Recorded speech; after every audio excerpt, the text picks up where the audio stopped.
18वीं शताब्दी का भारत, वही जो बातें हमने आपको बताई हैं उन्हीं बातों को रेफरेंस में यहाँ आपको समझाया गया है कि मुगलों का पतन हो रहा था, क्षेत्रीय शक्तियों का उदय हो रहा था, यूरोपीय शक्ति का उदय हो रहा था, और 18वीं शताब्दी की सामाजिक, धार्मिक, आर्थिक स्थिति कैसी थी, ये भी आपके पेपर में पूछा जा सकता है। यहाँ से जो प्रश्न आएंगे वो पीटी और मेंस दोनों में आ सकते हैं। अब हम इसमें से सबसे पहले टॉपिक को लेते हैं, मुगल साम्राज्य का पतन। जैसा कि हमने आपको बताया कि उत्थान और पतन प्रकृति का नियम है, और इस नियम से ना तो चंगेज खान बच पाया, ना होली रोमन एम्पायर बच पाया, ना मिस्री साम्राज्य बच पाया, ना ऑटोमन साम्राज्य बच पाया, ना गुप्त साम्राज्य बच पाया, ना मौर्य साम्राज्य बच पाया, ना हर्ष का साम्राज्य बच पाया, कोई नहीं बच सकता। और अभी हाल फिलहाल में कल जो लोकसभा चुनावों के रिजल्ट आए, उन्होंने भी बताया कि उत्थान और पतन प्रकृति का नियम है, और किसी का भी अहंकार, किसी का भी समय ज़्यादा समय तक नहीं चलता है। समय स्वयं में बदलने वाली प्रक्रिया है, इसलिए वो इस तरह के बदलाव करती ही रहती है। तो अगर हम मुगल साम्राज्य के पतन या दुनिया में किसी भी साम्राज्य के पतन के कारण को जानने का प्रयास करें, चाहे वो आधुनिक काल हो, चाहे वो मध्यकाल हो, चाहे वो प्राचीन काल हो, हमने बताया कि साम्राज्यों का उत्थान और पतन समय के साथ परिवर्तित होते रहता है। तो चाहे जिसके भी साम्राज्य के पतन के कारणों को हम तलाशेंगे तो 2-3 तरह के कारण हमको समझ में आए। ज़्यादातर आसान होता है कि किसी व्यक्ति को जिम्मेदार कर देना, सबसे आसान होता है कि किसी व्यक्ति को ब्लेम कर देना कि ये व्यक्ति इस साम्राज्य के पतन के लिए उत्तरदायी रहा, या ये व्यक्ति इस साम्राज्य के उत्थान के लिए उत्तरदायी रहा। लेकिन अगर हम बहुत गहराई से विश्लेषण करें तो हमको ये समझ में आता है कि व्यक्ति से ज़्यादा महत्वपूर्ण परिस्थितियां होती हैं और दूसरे अन्य कारक होते हैं जो किसी भी साम्राज्य के उत्थान या पतन के लिए आवश्यक परिस्थितियों का निर्माण करते हैं। लेकिन उन आवश्यक परिस्थितियों में कौन व्यक्ति किस तरह से रिएक्ट करता है, इतनी जिम्मेदारी तो व्यक्ति की रहती ही है, चाहे वो साम्राज्य के उत्थान की बात हो और चाहे वो साम्राज्य के पतन की बात हो। तो व्यक्ति भी जिम्मेदार होता है, परिस्थितियां भी जिम्मेदार होती हैं, व्यक्तियों द्वारा लिए गए निर्णय भी जिम्मेदार होते हैं, नीतियां जिम्मेदार होती हैं। बहुत सारे कारक मिलकर किसी भी साम्राज्य के पतन या उत्थान को अंजाम देते हैं, परिणाम देते हैं। उत्थान और पतन प्रकृति का नियम है। अगर हम मुगलों के संदर्भ में देखें तो मुगल रूलिंग को हम 2 पार्ट में बांट कर देखते हैं। एक को हम कहते हैं पीरियड ऑफ ग्रेट मुगल्स और दूसरे को हम कहते हैं period of later Mughals. Period of later Mughals, great Mughals, period of great Mughals जब हम कहते हैं तो ये टाइम फ्रेम में 1526 से लेकर 1707 तक के इतिहास को दिखा रहा होता है, जिसमें भी अगर हम ध्यान से देखें तो 3-3 का जोड़ा बना सकते हैं। पहले 3 के जोड़े में कौन आएगा? पहले 3 के जोड़े में आएगा एज यूजुअल बाबर आएगा, जो 4 साल ही भारत में रहा, और 4 साल भारत में रहा और चारों साल वो लड़ता ही रह गया। साम्राज्य को गहराई से स्थापित करने में उसका कोई भूमिका नहीं रहा, वो केवल इंट्रोडक्टरी रहा भारत में मुगल पावर का। क्योंकि उसके जाने के बाद हुमायूं जब पावर में आता है, दरअसल पतन को समझने से पहले हमें शॉर्ट में ये समझना होगा कि कैसे पावर में आया और कैसे पॉलिसीज जिम्मेदार रहीं। तो हुमायूं जब सत्ता में आता है तो हुमायूं का शासनकाल 1530 से 1540, और उसके बाद बाहर भाग जाता है, वो ईरान भाग जाता है, और फिर से 55 में आता है, 1555 में, और 56 तक शासन करता है। हुमायूं के बाद उसका बेटा अकबर शासक बनता है, और ये वास्तव में भारत में मुगल सत्ता का संस्थापक है। और जिन नीतियों को अकबर ने मुगल सत्ता की स्थापना के लिए बहुत सोच समझकर वैज्ञानिकता के साथ लागू किया, उन्हीं नीतियों को जो इसके बाद के शासक हुए, अकबर के बाद के शासक हुए, जिनमें जहांगीर आएगा, जिनमें शाहजहां आएगा और जिनमें औरंगजेब आएगा। तो जहांगीर और शाहजहां ने तो अकबर की नीतियों को एज यूजुअली लागू रखा, बल्कि उनमें और थोड़े बहुत सुधार ही किए। लेकिन औरंगजेब का जो व्यक्तित्व था वो अकबर के व्यक्तित्व से भिन्न था, और उसने अपने में एक डाइवर्जन रखा, और उन पॉलिसीज से, जिन पॉलिसीज के चलते मुगल सत्ता में आए थे या जिन पॉलिसीज के चलते मुगल सत्ता थोड़ा भारत में डीप रूटेड हुई थी। जैसे ये भी एक जानने वाली बात है कि जब तक जितना भी पीरियड रहा भारत में मुस्लिम रूलिंग का, हम केवल मुगलों की ही बात ना करें, हम 1206 से करें और 1707 तक करें, तो ये कोर पीरियड है, कोर पीरियड है जिसमें भारत पर मुसलमानों ने शासन किया। लगभग 500 साल, हाँ 501 साल मुस्लिम रूलिंग रही भारत में। जब तक भारत में मुस्लिम रूलिंग रही, भारत में एक बहुत खास बात रही, वो ये रही कि राजा और प्रजा का धर्म अलग अलग था। धर्म ही नहीं कहना बल्कि ये कहना कि राजा और प्रजा की संस्कृति अलग अलग थी, जिसके कारण से जो भी सुल्तान हुए या बाद में जो भी बादशाह हुए, उन्होंने साम्राज्य का जो भी विस्तार किया वो क्षैतिज रूप से साम्राज्य का विस्तार भले हुआ, लेकिन ऊर्ध्वाधर रूप से वर्टिकली एम्पायर ज़्यादा मजबूत नहीं हुआ। मतलब कि जनता और राजा के बीच में, प्रजा और राजा के बीच में जो बॉन्डिंग होनी चाहिए वो कभी नहीं रही। कभी भी साम्राज्य ऊर्ध्वाधर रूप से विकसित हो ही नहीं पाया, कभी वर्टिकल डेवलपमेंट हो ही नहीं पाया एम्पायर का। हमेशा हॉरिजॉन्टल डेवलपमेंट होता रहा, क्षेत्र विस्तार होता रहा, चाहे वो अलाउद्दीन खिलजी का शासनकाल हो, चाहे वो मोहम्मद बिन तुगलक का रूलिंग पीरियड हो, चाहे वो अकबर का रूलिंग पीरियड हो। इन लोगों ने थोड़ा बहुत प्रयास किया साम्राज्य को वर्टिकल ले जाने का, जनता के साथ कनेक्ट करने का, जनता की भावनाओं को समझने का।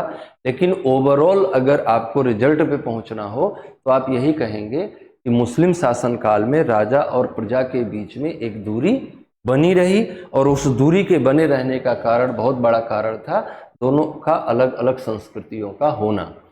और विजेता हमेशा पराजित की संस्कृति को कमजोर मानता है। जो जीता हुआ है वो हारे हुए पर सांस्कृतिक आक्रमण करता ही करता है, चाहे वो आप अंग्रेजों को देखिए, चाहे वो आप मुगलों को देखिए, और चाहे वो आप अशोक की पॉलिसीज में देखिए। जो विजेता होता है वो पराजित को सांस्कृतिक रूप से गुलाम बनाने का प्रयास करता ही करता है। तो मैं समझाना ये चाह रहा था कि जो पॉलिसीज डेवलप हुई ग्रेट मुगल्स के पीरियड में, उन पॉलिसीज से बहुत सारा डाइवर्जन लेटर मुगल पीरियड में हमको दिखाई देता है। और अगर हम मुगल साम्राज्य के पतन के कारणों को समझने का प्रयास करें तो हम थोड़ा 2-4 निश्चित कारणों पर जा सकते हैं। जैसा कि हमने आपको पहले भी बताया कि अगर हम किसी भी साम्राज्य के उत्थान या पतन का कारण तलाशें, वो दुनिया के किसी भी साम्राज्य के उत्थान या पतन का कारण हो, तो पतन के कारणों में या कॉजेज ऑफ डिक्लाइन, पतन के कारण, मुगल साम्राज्य के पतन के कारण क्या रहे, तो अगर हम इसमें जाएं कि पतन के क्या कारण रहे, तो उनको हम 3 तरह से देख सकते हैं। कॉजेज ऑफ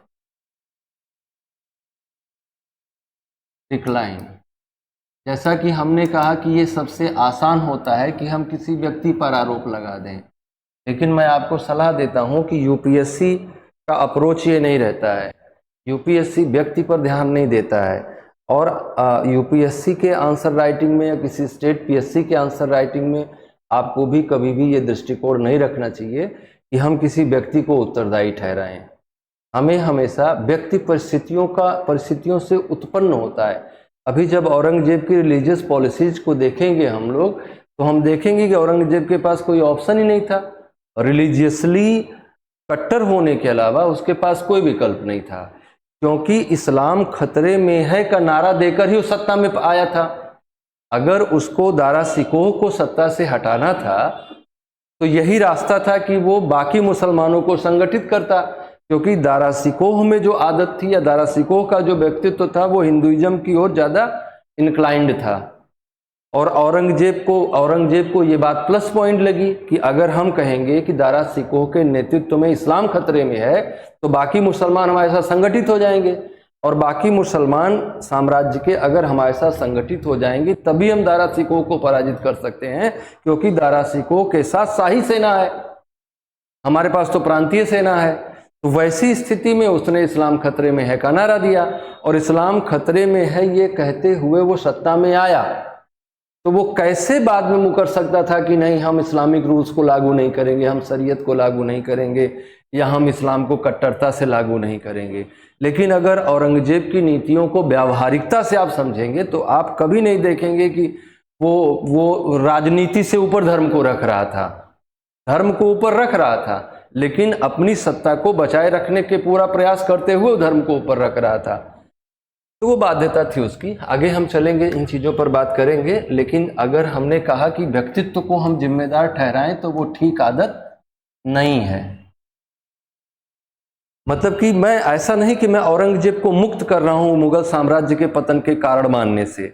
मैं अभी भी औरंगजेब को मुगल साम्राज्य के पतन का कारण मानता हूं, और मैं आपको भी कहता हूं कि आप मुगल साम्राज्य के पतन का कारण औरंगजेब को मानिए, लेकिन सिर्फ औरंगजेब को मुगल साम्राज्य के पतन का कारण मान लेने से बात सही नहीं पहुंचेगी। तो औरंगजेब का कितना रोल था मुगल साम्राज्य के पतन में, अभी आगे की चर्चा में हम जानेंगे। लेकिन अगर हम कॉजेज ऑफ डिक्लाइन को 3 मेजर कैटेगरी देना चाहें तो एक कह सकते हैं कि कुछ व्यक्तित्व का कारण रहा, कॉजेज ऑफ पर्सनालिटी, इंडिविजुअलिटी, अलग अलग लोगों का अलग अलग। इसमें आप औरंगजेब को भी रख सकते हैं, इसमें आप जो है बीकर सक्सेसर्स को भी रख सकते हैं। दूसरा कारण क्या रहा? दूसरा कारण रहा कि बहुत सारा स्ट्रक्चरल प्रॉब्लम रहा।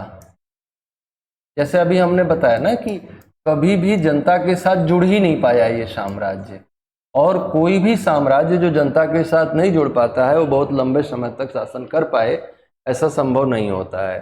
जितना ज़्यादा आप जनता के साथ जुड़ेंगे उतना आप लंबे समय तक शासन करेंगे। जैसे मुस्लिम शासन का स्वरूप बड़ा सैनिक शासन का रहा, जिसके पास सैन्य पावर है वही शासन करेगा, कोई नियम नहीं था, कोई व्यवस्था नहीं थी, तो बहुत सारा स्ट्रक्चरल प्रॉब्लम था जिसके कारण से ये इनका डिक्लाइन हुआ। तीसरा कैटेगरी हम बना सकते हैं पॉलिसीज को, कि इनकी नीतियां कुछ ऐसी रहीं जिन्होंने बैकफायर किया, जो लंबे समय के लिए, जो ताकतवर सम्राटों के समय में तो सही रहीं, लेकिन कमज़ोर सम्राटों के समय में वो पतन के लिए उत्तरदायी बनी। आगे इसी को हम और डिटेल में समझने का प्रयास करते हैं।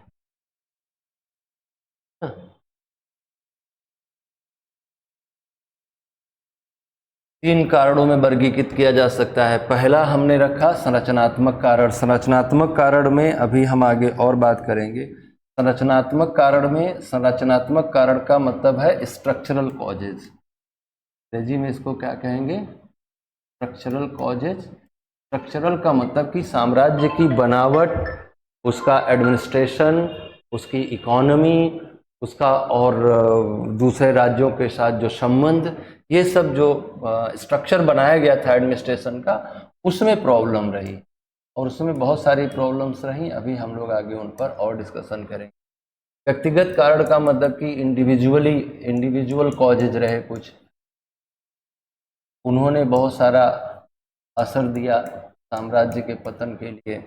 नीतिगत कारण रहे, पॉलिसी मेकिंग में गलती, पॉलिसी रिलेटेड कॉजेज, पॉलिसीज में बहुत सारा गड़बड़ रहा, तो उनको थोड़ा हम लोग और डिटेल से समझने का प्रयास करते हैं। तो एक एक करके हम लोग इन कारणों पर बात करेंगे, है ना। सबसे पहले हम चलते हैं स्ट्रक्चरल कॉजेज पे।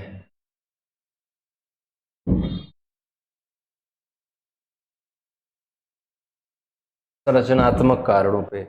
और अगर हम संरचनात्मक कारणों पे जाएंगे तो हम देखेंगे कि सबसे महत्वपूर्ण क्या कारण रहे। तो संरचनात्मक कारणों में जाने पर हम देखते हैं कि कई कारण रहे। जैसे हम एक कारण को समझते हैं, एक एक कारण को इसमें से समझते हैं। मुगल सेना का खराब प्रबंधन, poor management of Mughal army. ये poor management of Mughal army कैसे साम्राज्य के पतन के लिए जिम्मेदार रही, हम देखते हैं। Poor management of Mughal army. अब जरा मुगल आर्मी के स्ट्रक्चर को आप समझिए।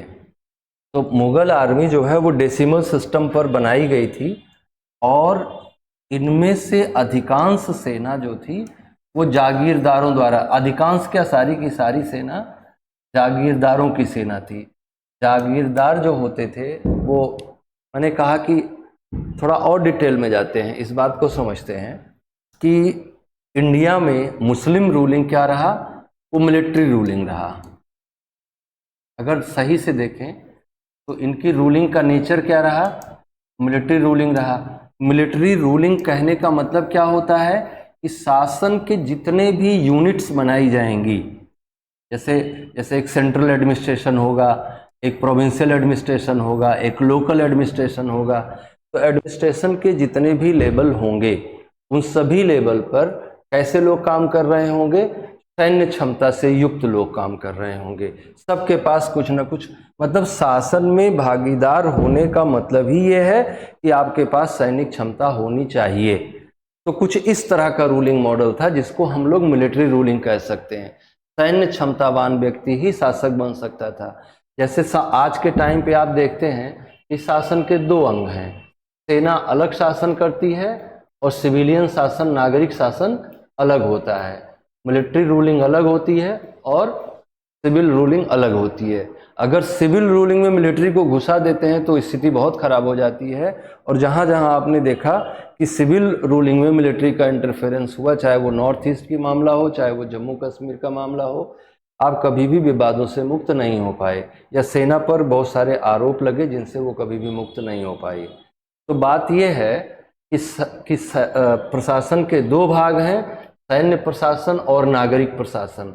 लेकिन मुगलों ने क्या कर रखा था, दोनों को एक में मिला रखा था। जो नागरिक प्रशासन के लिए नियुक्त किया जाता था उसी को सेना रखने का भी उत्तरदायित्व दे दिया जाता था। इस व्यवस्था को अकबर ने शुरू किया था, जिसे मनसबदारी व्यवस्था कहा गया था, जिसमें व्यक्ति जो भी पदाधिकारी होता था उसको सेना रखना होता था और उसको अपनी सेना के अनुकूल जागीर दी जाती थी। या फिर जिनको मुगल पराजित करते थे, वो जो चाहे वो राजपूत थे, मराठे थे या और भी जो थे, उनको सेना, एक निश्चित मात्रा में सेना रखने के लिए बाध्य किया जाता था। तो ये सेना चूंकि अलग अलग जागीरदारों द्वारा नियुक्त की जाती थी, अलग अलग कुलीनों द्वारा नियुक्त की जाती थी, अलग अलग स्टेट के द्वारा नियुक्त की जाती थी, जिसके कारण से ये अलग अलग तरह के प्रशिक्षण पाते थे, अलग अलग तरह से इनके हथियार होते थे, अलग अलग तरह से इनका वॉरफेयर होता था, अलग अलग तरह से इनकी स्ट्रेटजीज होती थी, और वो एक तरह से मिलकर लड़ने में उनको असुविधा होती थी। अच्छा, इनका जो वफादारी होती थी वो अपने जागीरदार के प्रति होती थी, अपने मनसबदार के प्रति होती थी, ना कि केंद्रीय सरकार के प्रति होती थी। क्योंकि उनको वेतन तो जागीरदार या जिस एलीट के यहाँ उनको नियुक्त किया गया है, जिस राज्य की वो सेना है, उसी राज्य के से उनको वेतन मिलता था, उसी राज्य से उनको सुविधाएं मिलती थी। तो उनका अपना जो समर्पण होता था वो उनके प्रति होता था, ना कि केंद्रीय सत्ता के प्रति होता था। तो ये एक बहुत बड़ा कारण था जिसके कारण से मुगलों की सैन्य क्षमता में कमी आई और इनकी सेना एक अच्छी सेना से सिमट कर एक खराब सेना बन गई। सेना की संग जैसे जैसे साम्राज्य पतन की ओर गया, औरंगजेब के बाद साम्राज्य पतन की ओर गया, तो जागीरों का भी संकट होने लगा, अच्छी सेना की भी कमी होने लगी, और ये सेना धीरे धीरे करके संकुचित भी होती गई और गुणवत्तापूर्ण तरीके से वो खराब भी होती गई, उतना बेहतर सेना नहीं रह गई। दूसरा कारण अगर हम देखें कि मुगल कुलीनता का पतन हुआ, डिजनरेशन हुआ, डिजनरेशन ऑफ मुगल नोबिलिटी कह सकते हैं, तो डिजनरेशन ऑफ मुगल नोबिलिटी।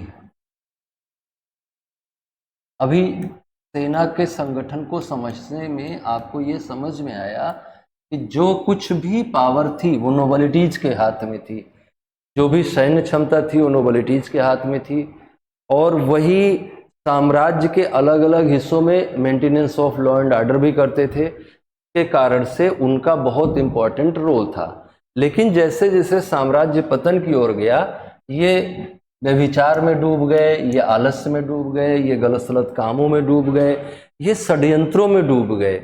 जैसे जैसे मुगल सत्ता पावरफुल होती गई औरंगजेब के काल में मुगल सत्ता का बहुत अधिक विस्तार हुआ, जिसके कारण से नोबलिटी का भी बहुत अधिक विस्तार हुआ। और नोबलिटी में लोग बढ़ते गए, लेकिन उस अनुपात में जमीनें नहीं बढ़ पाई। तो जमीनें न बढ़ पाने के कारण से नंबर ऑफ नोबल्स तो बढ़ने लगी, लेकिन नंबर ऑफ नोबल्स को मिलने वाली जागीरों की संख्या घटने लगी। अच्छी जागीरें पाने के लिए कुलीन आपस में षड्यंत्र करने लगे और इनके हरम जो थे वो अय्यासी के अड्डे बनते गए। इनके नोबल्स जो हैं आलसी होते गए। उनके अंदर जो अकबर के टाइम में जो उनके नोबल्स थे, या हुमायूं के टाइम में जो उनके नोबल्स थे, या जो बाबर के टाइम में उनके नोबल्स थे, उनके अंदर जो बहादुरी का भाव था, जो साहस का भाव था, जो उत्साह था, वो औरंगजेब के काल तक आते आते समाप्त हो गया और वो बहुत सारा आलस्य और षड्यंत्रों का अड्डा बन गया, जिसके कारण से मुगल साम्राज्य का पतन अवश्यंभावी हुआ। इसमें केवल कुलीनों का ही हाथ नहीं रहा, बल्कि आप मुगल में आप औरंगजेब के बाद जो मुगल बादशाह हुए उनके व्यक्तित्व में भी गिरावट देखेंगे। वो नाचने वालियों के संपर्क में रहने लगे, वो नाचने वालियों के द्वारा साम्राज्य बनाने लगे, उनके द्वारा साम्राज्य का प्रशासन चलाने लगे। लाल कुंवर, रंगीला, इस तरह के नाम आगे आप लेटर मुगल जब पढ़ेंगे तो जानेंगे कि कैसा वो माहौल था उस समय का। तो मुगल कुलीनता का पतन हुआ। मुगल कुलीनता के पतन का मूल कारण था कि मुगल बादशाहत में गिरावट आई, मुगल बादशाहत का पतन हुआ। यह जो 18वीं शताब्दी थी, मैंने बताया कि 17वीं 18वीं शताब्दी आर्थिक रूप से बहुत ही संपन्न शताब्दी थी, लेकिन इस पीरियड में मुगल सत्ता के पतन और यूरोपीय कंपनियों के बढ़ जाने के कारण से जो आर्थिक संपन्नता का लाभ भारत को मिलना चाहिए था वो नहीं मिला। और दूसरे ये भी एक कारण था कि बहुत सारे रिबल्स खड़े हुए जिन्होंने मुगलों की केंद्रीय सत्ता को चुनौती देना शुरू किया। औरंगजेब के टाइम में ही देखेंगे जाट, बुंदेला, सिख और मराठे, ये सब अलग अलग पावर इस्टेब्लिश कर रहे हैं, जिसके कारण से जो केंद्रीय खजाना है उसमें पैसा आना कम हो गया। और केंद्रीय खजाने में पैसा आना कम होने के कारण से मुगलों की आर्थिक स्थिति खराब हुई और बड़े सैन्य अभियानों के लिए इनके पास पैसे नहीं बचे। बहुत सारी गलत पॉलिसीज रही औरंगजेब की, जिनके कारण से पैसा बहुत सारा खर्च हुआ। तो बहुत सारा पैसा उन्होंने दक्षिण अभियानों में खर्च कर दिया, राजपूतों के साथ अनावश्यक संघर्ष में बहुत सारा पैसा खर्च कर दिया, जिसके कारण से आर्थिक स्थिति मुगलों की खराब हुई और साम्राज्य के पतन में इसने भी अपना योगदान दिया। रही सही कसर जो है वो बाहरी आक्रमणों ने पूरी कर दी। एक्सटर्नल इन्वेजन्स हुए, जिनमें नादिर शाह सबसे इम्पोर्टेंट हैं और दूसरे अहमद शाह अब्दाली इम्पोर्टेंट हैं। और इन दोनों ने समझ लीजिए कि गिरते हुए पेड़ पर अंतिम प्रहार कर दिया। जो पेड़ अंदर से ही खोखला हो गया था, जिसको रीजनल पावर्स ने खोखला कर दिया था, रीजनल पावर्स के रेबेल ने खोखला कर दिया था, उस पर अंतिम प्रहार इन लोगों ने कर दिया और इस तरह से मुगल साम्राज्य के पतन की प्रक्रिया आगे बढ़ गई। तो ये सारे हैं संरचनात्मक कारण जिन्हें हम मुगल साम्राज्य के पतन के महत्वपूर्ण कारणों में गिन सकते हैं।